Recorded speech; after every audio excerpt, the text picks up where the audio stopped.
Hello everyone. In my previous video, I have taught chapter 9 Force and Laws of Motion. I have explained first law and second law, first law of motion and second law of motion. In this video, I am going to explain about third law of motion, Newton's third law of motion, and one more topic, conservation of momentum.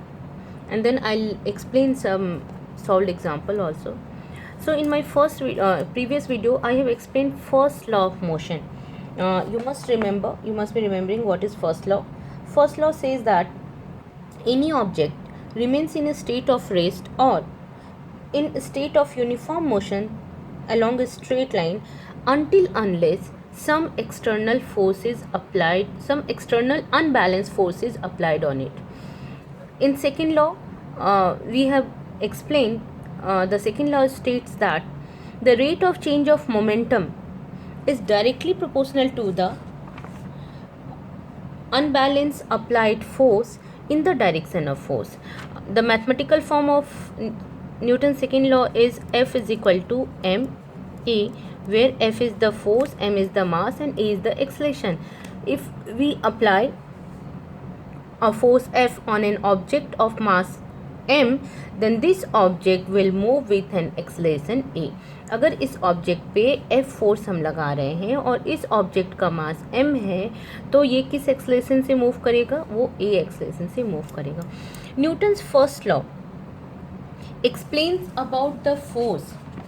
It says that how does a force changes the motion of an object. अगर किसी object पे force लग रहा है, वो rest में है तो मोशन में आ रहा है, अगर मोशन में है तो उसका मैग्नीट्यूड या डायरेक्शन चेंज हो रहा है. And the second law says how we calculate that force. First law में हमने डिस्कस किया कि फोर्स लगता है तो चेंजेस आते हैं, उसके डायरेक्शन में, उसके पोजिशन में, उसके मैग्नीट्यूड में चेंजेस होता है. एंड सेकेंड लॉ से if we know the mass of an object and we know the acceleration of the object, then we can measure the force. So from second law we measure the force. हम force के बारे में, force को determine करते हैं. What about the third law? Third law actually says that when one object exerts a force on another object, the second object also exerts a force on the first object. It means कि अगर मैं इस notebook पे ऐसे force लगा रही हूँ, then the notebook is also applying force on my fingers. Two objects always exert force on each other. Simple से एग्जाम्पल लेती हूँ. Suppose I have it balls, two similar balls A and B. A is moving towards this and B is moving towards this. When both the ball collides with each other, let FAB is the force acting on A due to B. Means FAB क्या है? B ने जो A पे force लगाया, ये इधर आए, ये इधर आए, B ने A पे फोर्स लगाया, A ने B पे फोर्स लगाया, and FBA is the force acting on B due to A. Simple सा जस्ट कंसिडरेशन कि FAB force on A due to B.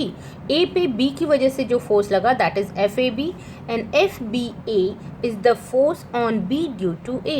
A ने जो B पे फोर्स लगाया that is FBA. So from Newton's third law, what does the Newton's third law say? It says that FAB is equal to minus FBA, means both the forces are equal and opposite. Magnitude same है. The negative sign here shows that these two forces are in opposite direction. Actually, we can say that there is always a pair of forces and single force does not exist. The two opposing forces, we can say action and reaction. किसी को भी हम action, किसी को भी reaction ले सकते हैं. FAB अगर एक्शन लिया then FBA will be reaction, and if we consider FBA as action then FAB will be reaction. These two forces always occur in opposite direction with the same magnitude. So one thing we have to remember, these two forces never cancel each other. Equal है means cancel हो गया, no. These two forces exert on two different object. ये force A पे लग रहा है और ये फोर्स B पे लग रहा है, एक इस पे लग रहा है और एक इस पे लग रहा है, तो दोनों कभी कैंसिल नहीं होते हैं. जनरली पीपल से कि from Newton's third law because the forces are equal and opposite so they will cancel. No, it is blunder actually because these two forces acts on two different object. अगर मैं ये दो finger ऐसे push कर रही हूँ तो ये फिंगर इस फिंगर पे फोर्स लगा रहा है and this finger is exerting force on this finger. So these two forces cannot cancel each other because these two forces exert on two different objects. इसके बहुत सारे एग्जाम्पल्स हैं, मैं थोड़ा डिस्कस करूँगी. It's given in the text book so I will show you the diagram. To understand Newton's third law, this is a very good method. Suppose एक spring balance है, इसको एक we have two spring balance A and B. B spring balance के एक and point को हमने किसी rigid object से फिक्स कर दिया एंड B के हुक को A के हुक से सस्पेंड किया एंड अपना फिंगर A के दूसरे एंड पे हमने रखा और दोनों स्प्रिंग बैलेंस को पुल कर दें. जब इसको हम पुल कर रहे हैं then spring A is exerting force on B क्योंकि उसे पुल कर रहा है and B is exerting force on A because this spring balance is pulling A. So दोनों now if we see the reading here so this two readings will be same. You must have seen spring balance जो आजकल वो पस्ती वाले आते हैं old newspaper लेने के लिए, उनके पास होता है और you may have seen in lab also. So there are units, यहाँ पे मेजरमेंट होते हैं, एक होता है न्यूटन में और दूसरा होता है केजी में. So when you will see, क्योंकि आप इस पे फोर्स लगा रहे हो, your hand is exerting force on A और सेम फोर्स से ए जो है वो बी को पुल कर रहा है. सो अगर यहाँ पे सपोज 30 न्यूटन है तो यहाँ पे भी आप 30 न्यूटन देखो. अगर यहाँ पे 5 न्यूटन शो कर रहा है तो यहाँ पे भी 5 न्यूटन शो कर रहा है. It shows that this two spring balance are exerting equal and opposite force to each other. Another example यहाँ पे दिया हुआ है ये गन का. Whenever someone fires a gun, bullet यहाँ से बाहर निकलता है और गन जो है एक रिक्वाइल स्पीड या रिक्वाइल वेलोसिटी से पीछे की तरफ मूव करता है. नाउ अब एक चीज़ ध्यान दो कि सपोज मैं एक एग्जांपल और बताती हूँ गन वाले एग्जांपल समझने के पहले. सपोज आपके पास दो बॉल हैं, एक बड़ी सी बॉल है और एक छोटी सी बॉल है, ए एंड बी. दोनों ने फोर्स तो इक्वल लगाया, राइट. इस पे जो फोर्स लग रहा है that is FAB, force on A due to B and force on B due to A. जब दोनों कोलाइड कर रहे हैं एंड दोनों इक्वल एंड अपोजिट है, फोर्स इक्वल है बट A का मास अगर ज़्यादा है तो ये कम एक्सलेशन से मूव करेगा, बट अगर B का मास कम है तो ये ज़्यादा एक्सलेशन से मूव करेगा. Even though the two forces are equal, the two objects will never move with the same acceleration because these two objects have different masses. यहाँ पे आप देखो एक ये जो सेकेंड लॉ है न्यूटन्स का, F is to M A. Force same है सपोज, लेकिन मास अगर अलग है तो एक्सलेशन अलग हो जाएगा ना. From here we can find A is equal to F by M. If force is same, mass अगर कम है तो एक्सलेशन ज़्यादा होगा और अगर मास ज़्यादा है तो एक्सलेशन कम होगा. तो सेम वे में अगर ये दोनों ने सेम फोर्स लगाया तो B का मास अगर कम है तो B ज़्यादा एक्सलेट करेगा, A का मास ज़्यादा है तो A कम एक्सलेट करेगा. Now listen, I was giving the example of gun. When trigger, जब ट्रिगर प्रेस करते हैं तो बुलेट बाहर निकलता with high speed and gun जो है वो पीछे की तरफ मूव करता है विथ लो स्पीड, थोड़े स्पीड से वो पीछे. That velocity is known as recoil velocity of the gun. Now जब हम ट्रिगर प्रेस करते हैं, गन जितना फोर्स बुलेट पे लगाता है बुलेट भी उतना ही फोर्स गन पे लगाता है, but the mass of the bullet is much less than the mass of the gun.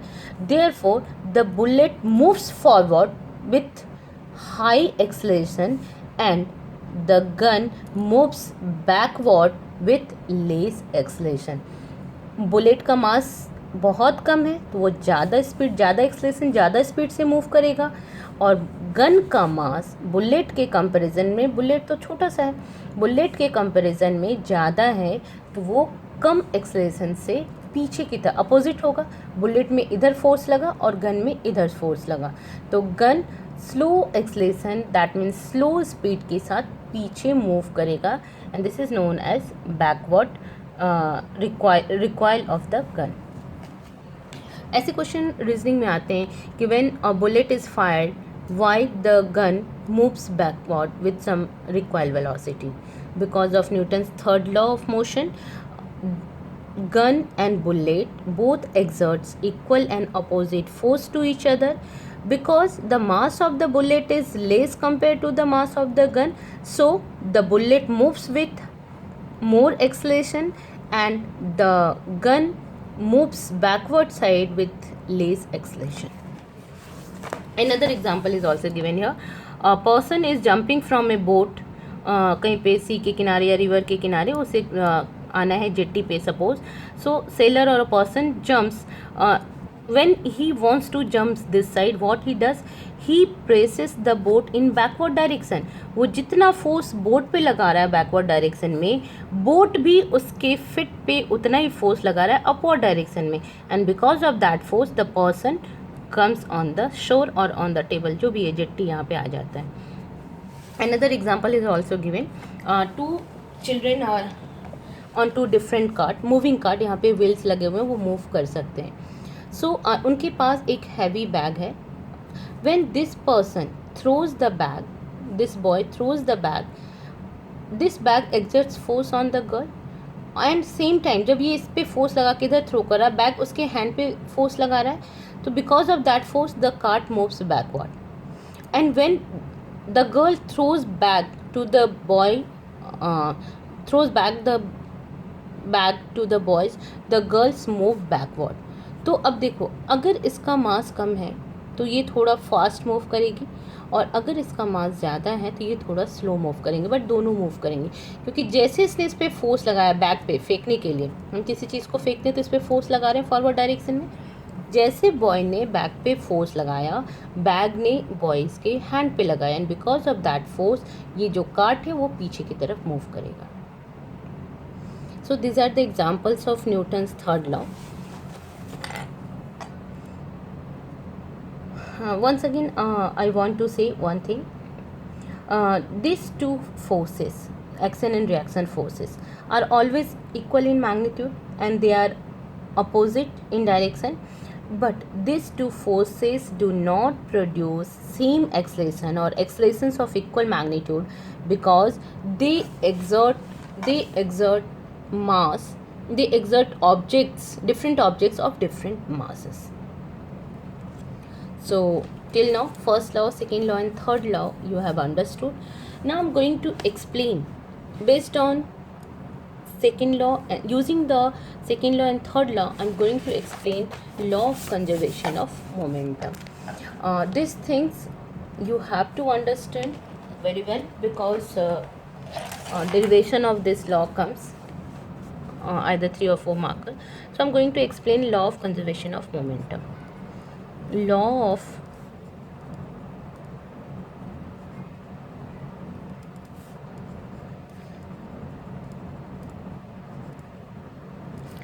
Conservation of momentum. तो सबसे पहले तो मोमेंटम क्या है, देन कंजर्वेशन ऑफ मोमेंटम क्या है, एंड देन उसका लॉ. तो फर्स्ट थिंग मोमेंटम मैंने बताया है आपको. Momentum of any object is represented by P. Momentum is a vector quantities and it is defined as product of mass and velocity of that object. अगर singular एक object के momentum की बात करें then we write momentum, and if we talk about momentum of 2 or more objects then we write momenta. This is plural word of momentum. The unit of momentum is kg meter per second. मास का unit होता है kilogram, velocity का unit होता है metre पर second. सो momentum का unit क्या हो गया, केजी मीटर पर second. The direction of momentum is always along the direction of velocity. Second law में you have studied, if you have seen my video, you have seen that the rate, second law says that the rate of change of momentum is directly proportional to the applied external force. Means जो force है this is equal to this is proportional to mv minus mu upon t. ये second law से the second law says that force is proportional to the rate means divided by time, rate of change of momentum means final momentum minus initial momentum. So now comes to law of conservation of momentum. अगर statement की बात करूँ तो अगर दो object है and suppose I have this two objects and this two objects are moving like this and they collide for some time t, and after collision they move like this suppose, or they go back like this. So before collision इसका momentum होगा, इसका भी momentum होगा, दोनों move कर रहे हैं. तो before collision and after collision, collision के बाद दोनों मूव कर रहे हैं. Before collision and after collision किसी भी ऑब्जेक्ट का मोमेंटम सेम रहता है, कोई चेंजेस नहीं आते. मीन्स इसका अगर मैं एग्जांपल से बताती हूँ, suppose we have two objects 1 and 2. इसका मास ma है और इसका मास mb है. स्टार्टिंग में सपोज ये मूव कर रहा है u जनरली हम इनिशियल स्पीड के लिए लेते हैं और v फाइनल स्पीड के लिए. b ऑब्जेक्ट जो है वो b स्पीड से या uv वेलोसिटी से मूव कर रहा है. नाउ सपोज दोनों सेम डायरेक्शन में मूव कर रहे हैं. नाउ थोड़ी देर के बाद दोनों में कॉलिजन हुआ, ये a ऑब्जेक्ट है और ये b ऑब्जेक्ट है, दोनों कोलाइड हुआ. अगर दोनों सेम डायरेक्शन में है that means if ua is greater than ub, तो ये आगे जाके इसको कोलाइड करेगा. कॉलिजन के बाद जब कोलाइड हुआ वो सपोज t टाइम के लिए कोलाइड किया, टी टाइम के लिए क्या, तो F A B is the force acting on A due to B. देखो टेक्स्ट बुक में उल्टा दिया हुआ है बट मैं जैसे करवा रही हूँ this is the right way. आप कोई भी ले सकते हो, मैंने जस्ट एग्जांपल लिया. ये क्या है, force on A due to B and F B A is the force on B due to A. तो इसने इस पे फोर्स लगाया, इसने इस पे फोर्स लगाया, that is F A B and F B A. T time के लिए दोनों ने कोलाइड किया. After that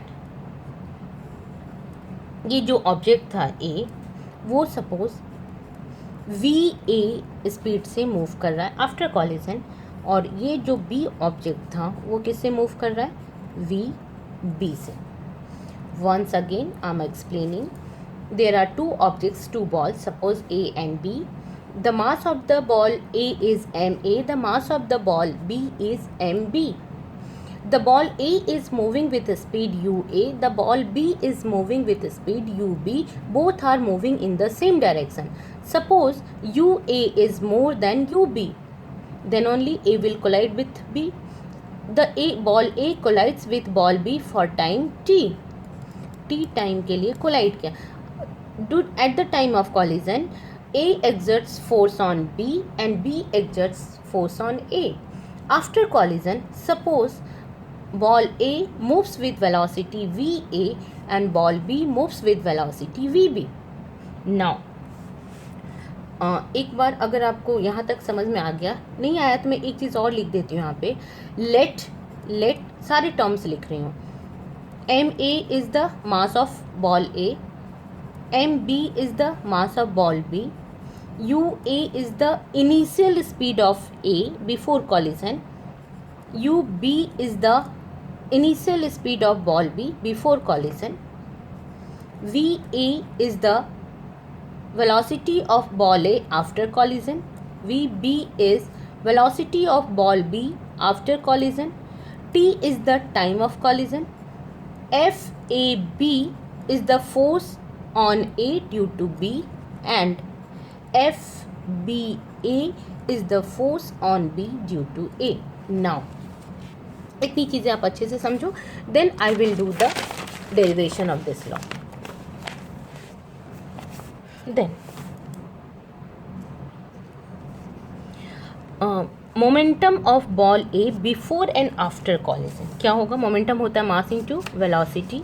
so I am writing momentum of ball A. Initial momentum, I write initial momentum of ball A is ma क्योंकि initial speed ua है. Final momentum of ball A, ये क्या हो जाएगा? ma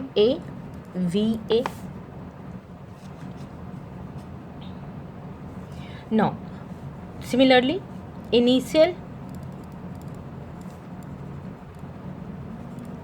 momentum of ball b, ये क्या होगा? mbub and final momentum of ball b will be mbvb. now change in momentum, a में कितना मोमेंटम चेंज हुआ? तो final minus initial, change in momentum या change in momenta, in final momentum minus initial momentum, that will be MAVA minus MAUA. ये ball A में change हुआ momentum. Now change in momentum of ball B के momentum में कितना change हुआ? MBVB, this is final momentum, minus MBUB. Momentum क्यों change हुआ? क्योंकि उस पर फोर्स लगा. तो फोर्स ए पे क्या लगा था? FAB is equal to MAVA minus MAUA, और टाइम कितना था? t टाइम के लिए कोलाइड किया है. तो from this is from Newton second law, you can write from Newton second law we can write FAB is equal to MAVA minus MAUA by T, and FBA means force on B जी to A. B पे force लगा, उसकी वजह से उसके momentum में change हुआ. तो force B A will be equal to MBVB minus MBUB upon T. Now, according to Newton's third law,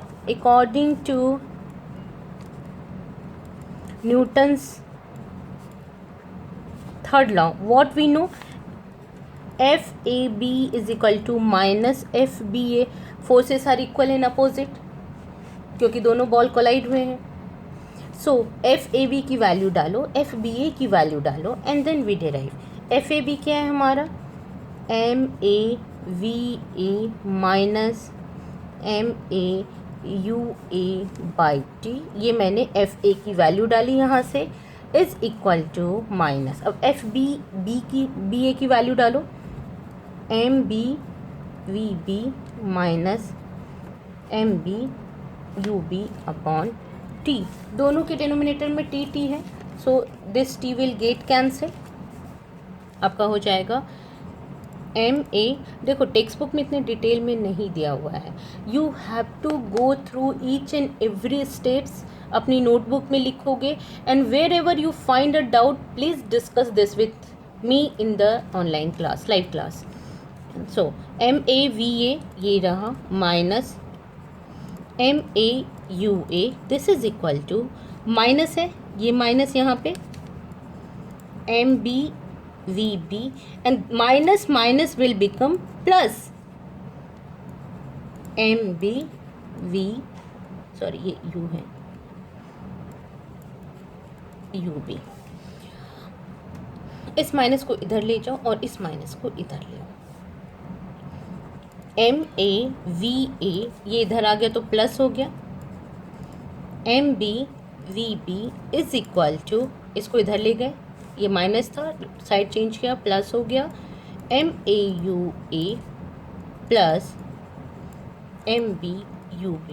no see here, ये ए बॉल का फाइनल मोमेंटम, ये बी बॉल का फाइनल मोमेंटम, ए बॉल का initial momentum, B ball का initial momentum, तो दोनों ball का sum of initial momenta of ball A and B is equal to sum of momenta, final momenta of ball A and ball B. एक step और लिख लो आप यहाँ, or we can say MAUA plus MBUB is equal to MAVA plus MBVB. This is what? Initial momenta of ball A and ball B. This is final momenta of ball A and ball B, दोनों का sum.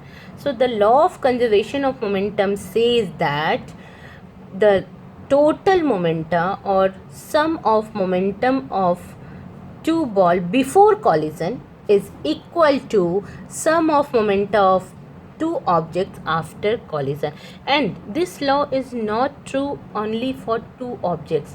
This law is true for two और more than two objects. अगर three objects हैं then also, तीन objects हैं, suppose तीन ball collide किए, तो तीनों बॉल का जो इनिशियल मोमेंटम का सम होगा that will be equal to the sum of final momentum of all the three balls. ये क्या है? This is sum of momenta of sum of initial momentum, initial momenta of ball A and B. और ये क्या है? Sum of final momenta of ball A and B which are equal. This is the law of conservation of momentum, law of conservation of momentum. Once again, I repeat, the law of conservation of momentum says that the total momentum, the sum of total initial momentum of two or more objects is equal to the sum of total sum of final momentum of two or more objects. This is law of conservation of momentum. So, dear students, write down this derivation in your notebook and go through and see each and every step, and if you find any doubt, pause the video, rewind it and see it again, and even though there is doubt, then you ask me in my live videos. Thank you.